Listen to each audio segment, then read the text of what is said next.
So things are really nuts at work right now. Of course, I'm late. Everyone is in a frenzy because of Christmas.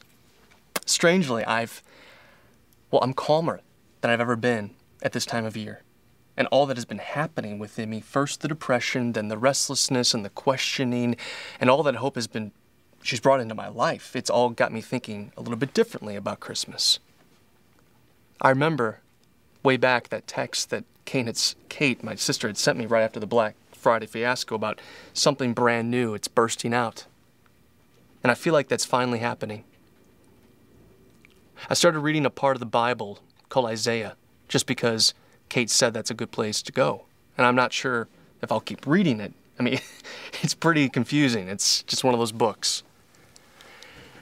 I'm only on the first page, and so far God seems angry. But looking at the people, I can't exactly blame them. It sounds like they've been pretty ungrateful and rebellious and just curt with God. But then there's this moment where God pushes through his anger and says really kind words to his people because he loves them.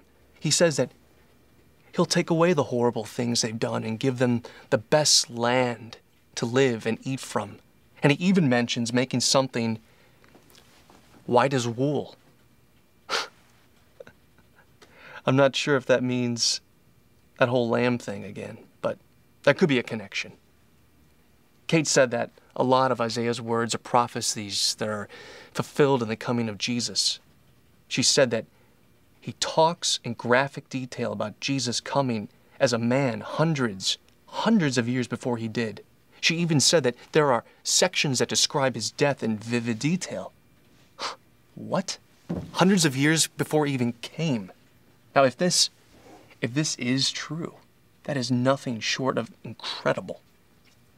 But for me, it all goes back to that humility and servanthood concept. For hundreds of years, maybe even longer, this was God's plan, to come to earth, to serve, and then to die. No power grabs, guilt trips. If this is what God came to do, and if this was truly foretold long before he even came, then that means God, if he is really out there, is just like what Hope has been talking about. All this time she's been right. Not bad for my first spin reading the Bible though, huh?